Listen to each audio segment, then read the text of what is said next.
एक समय चंबल की वादियां जहां डाकुओं और गोलियों की थरथराहट के लिए कुख्यात थी, वहीं आज ये घड़ियाल, मगरमच्छ, कछुआ, डॉल्फिन और इंडियन स्कीमर पक्षियों के लिए दुनिया भर में विख्यात हो रही है। चंबल के पानी और रेत में ये जलीय जीव अठखेलियां कर रहे हैं। इससे चंबल क्षेत्र की प्रसिद्धि दुनिया भर में हो रही है। सरकार भी इन जलीय जीवों के संरक्षण के लिए कई तरह की योजनाएं चला रही है, जिसकी वजह से चंबल में घड़ियाल, मगरमच्छ, कछुआ और डॉल्फिन का कुनबा लगातार बढ़ता जा रहा है। वर्ष 2023 में घड़ियालों का कुनबा 2100 से अधिक हो गया था। वहीं इस साल इन जलीय जीवों की गणना के लिए सर्वे टीम 14 फरवरी से ही चंबल नदी में डेरा डाले हुए है। करीब 500 किलोमीटर लंबी चंबल सेंचुरी में सर्वे का कार्य बड़ौदिया बिंदी से प्रारंभ हुआ था। सर्वे का कार्य 27 फरवरी तक चलेगा। शनिवार को सर्वे टीम ने अटैर से लेकर उत्तर प्रदेश के सहसू गांव तक सर्वे कार्य किया। टीम में DFO Morena Chambal sanctuary Swaroop Dikshit, DFO Bhind Jyoti Dindotiya, BNHS Mumbai की wildlife scientist Parveen Shaikh, researcher Tarun Nair, Vikas Verma, Subhash Chandra, Omkar Joshi और अंकित चौधरी शामिल हैं। जिस तरह से चंबल नदी में घड़ियाल, मगरमच्छ सहित अन्य जलीय जीवों का कुनबा बढ़ रहा है, उससे सर्वे टीम भी उत्साहित है। टीम आज चंबल नदी की बरही घाट पर बोट के जरिए पहुंची। इस दौरान डीएफओ मुरैना चंबल सेंचुरी स्वरूप दीक्षित ने बताया कि सर्वे टीम लगातार जलीय जीवों की गणना का काम कर रही है। टीम को जिस तरह से जलीय जीव दिखे हैं, उससे हम काफी उत्साहित हैं। अभी तक जो सर्वे हुआ है, उससे लगता है कि इस बार फिर घड़ियाल, मगरमच्छ और डॉल्फिन का कुनबा बढ़ेगा। उन्होंने कहा कि चंबल सेंचुरी की वजह से इस क्षेत्र का नाम दुनिया भर में हो रहा है। देश विदेश से पर्यटक आज चंबल सेंचुरी को देखने आ रहे हैं, जिससे इस क्षेत्र की दिशा और दशा बदल रही है। जल्द ही यह बड़ा पर्यटन क्षेत्र बनेगा। इसके लिए हम कई योजनाओं पर काम कर रहे हैं। उन्होंने कहा कि एक समय जहां एक क्षेत्र गोली, बोली और डाकुओं के लिए कुख्यात था, वहीं आज ये घड़ियाल, मगरमच्छ, डॉल्फिन सहित अन्य जलीय जीवों के लिए विख्यात हो रहा है।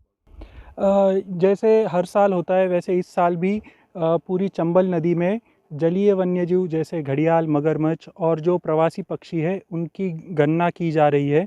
इस सेंसस में उत्तर प्रदेश और राजस्थान से भी टीम मेंबर्स आए हुए हैं। उसके साथ साथ ही WII, BNHS एवं अन्य संस्थाओं से भी एक्सपर्ट लोग हमारे साथ जुड़े हुए हैं। ये सर्वे की कार्रवाई 14 तारीख से शुरू हुई है, 14 फरवरी से, और ये लगभग 27 फरवरी तक ख़त्म हो जाएगी। जैसा कि अभी तक के रुझान आ रहे हैं, जो पिछले साल 2100 घड़ियाल थे, हमें पूरी उम्मीद है कि इस साल पिछली साल के तुलना में घड़ियालों का और अन्य जलीय वन्यजीवों का आंकड़ा बढ़ा हुआ मिलेगा। और ये सब हम सब के लिए, पूरे चंबल संभाग के लिए एक गर्व की बात है। कितने घड़ियाल अभी तक हैं और कितने मगर हैं? अभी जो घड़ियाल का काउंटिंग चल रहा है, वो तो हम एक रॉ डेटा कलेक्ट कर रहे हैं।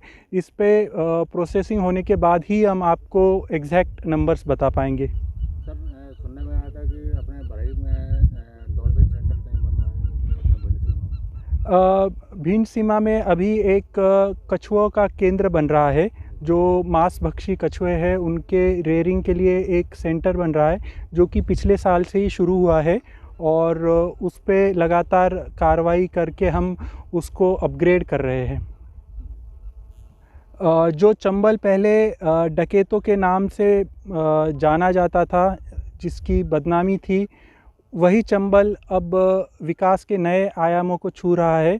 और चंबल को देखने के लिए देश विदेश से हज़ारों पर्यटक आ रहे हैं, और ये एक टूरिस्ट का केंद्र बनता जा रहा है, जो कि बहुत अच्छी बात है। और उसी पहल की ओर हम सब लोग चल रहे हैं, और सरकार उसी प्रयास में है।